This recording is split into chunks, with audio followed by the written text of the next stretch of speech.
ইদানিং কালে কিছু ভণ্ড দরবারকে কেন্দ্র করে শিয়াবাদ ব্যাপক প্রচার হচ্ছে।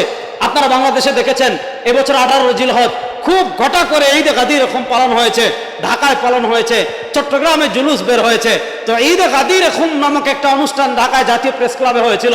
তো জাতীয় প্রেস ক্লাবে যখন ঈদে গাদির এরকম পালন হয়েছে, আমাদের ঢাকা আলিয়ার প্রিন্সিপাল কত বড় জাহিল মুরক্কবার খান্নাস আর ইবলিস হলে ধরনের বক্তব্য দিতে পারে। সে একটা আলিয়া মাদ্রাসার প্রিন্সিপাল, একদম বাংলাদেশের বড় আলিয়া ঢাকা আলিয়ার প্রিন্সিপাল, সে ঈদে গাদির এরকমের গিয়ে বক্তব্য দিয়েছে। কি বক্তব্য দিয়েছে? হযরত ওমর রাদিয়াল্লাহু তাআলাকে কটূক্তি করেছে, হযরত আবু বকর সিদ্দিক রাদিয়াল্লাহু তাআলাকে কটূক্তি করেছে। কোন হাদিসকে কেন্দ্র করে? হাদিসে কিরতাস। সে হাদিসের ব্যাখ্যা আমি দিচ্ছি না। তো দেখেন, আমরা তখন বৈঠক করলাম উলামা মাশায়েখ আইম্মা পরিষদ থেকে, যে দেখেন আমি যদি চাইতাম, আমার ক্যামেরা আছে, আমার কম্পিউটার আছে, আমার পেজ আছে, পার্সোনাল পেজ আছে, আমি চাইলে আমার মতো করে প্রতিবাদ করে বক্তব্য দিতে পারতাম, কিন্তু এটার প্রভাব ব্যক্তি দিয়ে প্রভাব পড়ে না। তখন আমি কি বললাম, আমরা আমাদের মিটিংয়ে বসলাম, মিটিংয়ে বসে সিদ্ধান্ত নিলাম যে জাতীয় উলামা মাশায়েখ আইম্মা পরিষদের অফিসিয়াল পেজ থেকে আমরা বিবৃতি দিব, আমরা সাংগঠনিকভাবে ব্যবস্থা নিব। আমরা যখন সাংগঠনিকভাবে ভাই মাইক না থাকলেও আমার কথা শুনে যাবে, আমি জোরে কথা বলি, সমস্যা নেই, বসেন। আমরা তখন সাংগঠনিকভাবে বিবৃতি দিলাম, সাংগঠনিকভাবে ভিডিও প্রকাশ করলাম যে সে যদি প্রকাশ্যে ক্ষমা না চায় তার বিরুদ্ধে আমরা সাংগঠনিক ব্যবস্থা নিব। আমরা আগের দিন দিয়েছি, পরের দিন সে মাফ চাইছে। এটা আমি কি জন্য বললাম, যে আমি ব্যক্তি থেকে যদি প্রতিবাদ করি এটার প্রভাব, আর তানজিম সাংগঠনিকভাবে যদি আমরা তার প্রতিবাদ করি এটার প্রভাব আকাশ পাতাল ব্যবধান। যেমন আমি দেখি, আমি আপনাদেরকে একটা জিনিস বুঝাই, বাংলাদেশের সম্প্রতি আরেক নরাধম বের হয়েছে, আপনারা দেখেছেন যে আমার নবী করিম সাল্লাল্লাহু আলাইহি ওয়াসাল্লামকে নিয়ে 2010 সালে কটূক্তি করেছিল। তো তার বাপের আকাম বের হয়েছে, বাপের আকাম বের হওয়ার সাথে সাথে পুরো আকামও বের হওয়া শুরু হয়েছে যে সে ব্লগে রাসূল করিম সাল্লাল্লাহু আলাইহি ওয়াসাল্লামকে নিয়ে কটূক্তি করেছে।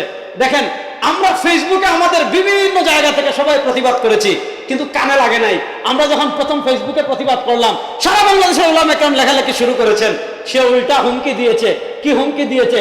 সে আমাদেরকে মামলা করবে। আমি নহি আনিল মুনকার এককভাবে করার আর সাংগঠনিকভাবে করার পার্থক্য দেখাচ্ছি। দেখেন, আমি তখন আমাদের শায়েখ অফিসে আসলেন, আমি তার সব ডকুমেন্ট শায়েখের কাছে পেশ করলাম, আরো আমাদের মুরব্বী যারা তাদের কাছে পেশ করলাম।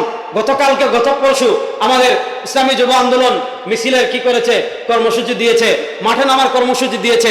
আমরাও বলেছি যে আমাদের মুরব্বীদের কাছে আমরা মেসেজ পৌঁছেই দিয়েছি, যদি আঙ্গুল সোজা করতে আপনি তওবা না করেন, প্রকাশ্যে ক্ষমা না চান, তওবা না করেন, আপনার বিরুদ্ধে অ্যাকশন নেওয়া শুরু হবে।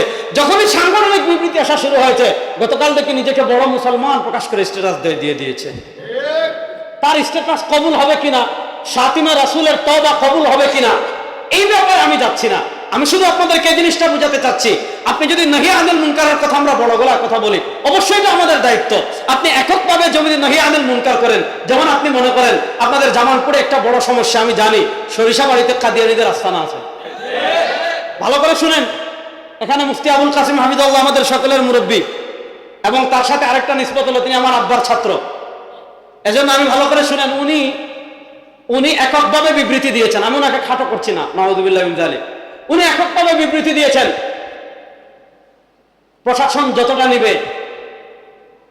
কিন্তু যখন উনি ফয়জুল করিম, মুফতি সৈয়দ ফয়জুল করিম শায়েখে চরমনাই হাফিজাহুল্লাহর পাশে বসে ইসলামী আন্দোলন বলেন অথবা জাতীয় উলামা মাশায়েখ আইম্মা পরিষদের ব্যানার থেকে ঘোষণা দিবেন যে কাদিয়ানীদের ইজতেমা বন্ধ করেন, কাদিয়ানীদের মসজিদ বন্ধ করেন, যদি কাদিয়ানীদের ইজতেমা এবং মসজিদ বন্ধ না করেন, তাহলে আমরা ঘোষণা দিলাম শায়েখে চরমনাইয়ের সামনে